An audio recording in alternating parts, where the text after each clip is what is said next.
Kansas city স্টেডিয়ামের দর্শকরা football ইতিহাসের এক অবিস্মরণীয় রাতে সাক্ষী হয়ে রইলেন। লিওনেল মেসির এক জাদুকরী হ্যাটট্রিকে ভর করে দুর্দান্ত শৈলীতে নিজেদের বিশ্বকাপ মুকুট ধরে রাখার মিশন শুরু করল বর্তমান চ্যাম্পিয়ন আর্জেন্টিনা।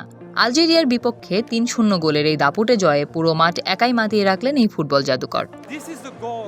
মেসি সবার সেরা, এই নিয়ে দ্বিতীয়বারের মতো আমি তাকে হ্যাটট্রিক করতে দেখলাম।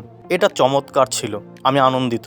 আর্জেন্টিনা যখন নিউ ইয়র্কে ব্রাজিলের বিপক্ষে খেলেছিল তখন আমি আমার স্ত্রীর সাথে গিয়েছিলাম এবং তখনও সে ৩টি গোল করেছিল। আজও সে ৩টি গোল করলো। এগিয়ে যাও আর্জেন্টিনা।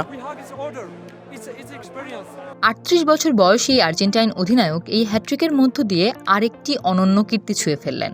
বিশ্বকাপে এখন তার মোট গোল সংখ্যা ১৬, যার মাধ্যমে তিনি জার্মানির কিংবদন্তি মিরোস্লাভ ক্লোসার সঙ্গে যৌথভাবে বিশ্বকাপের ইতিহাসে সর্বোচ্চ গোলদাতার আসনে বসলেন।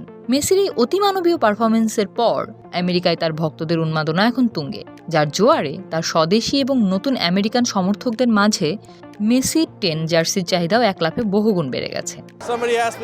কেউ আমাকে জিজ্ঞেস করেছিলেন আমার অভিজ্ঞতা কেমন ছিল। আরে মেসির খেলা দেখার আবার কি অভিজ্ঞতা? মেসি নিজেই তো এক অনন্য অভিজ্ঞতা। হ্যাটট্রিক, বিশ্বকাপ, জীবনে প্রথমবার আমার ছোট্ট মেয়েটিকে এখানে নিয়ে আসতে পেরেছি।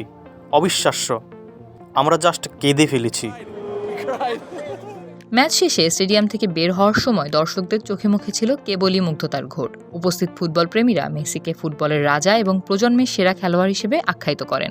এই জাদুকরকে মাঠের বুকে সরাসরি খেলতে দেখতে পারার জন্য তারা নিজেদের অত্যন্ত সৌভাগ্যবান মনে করছে এবং তার প্রতি গভীর কৃতজ্ঞতা প্রকাশ করেছেন। বিশ্বকাপের এই মিশনকে সামনে রেখে আর্জেন্টিনার পরবর্তী প্রতিপক্ষ অস্ট্রিয়া, অন্যদিকে আলজেরিয়া তাদের পরের ম্যাচে মাঠে নামবে জর্ডানের বিপক্ষে।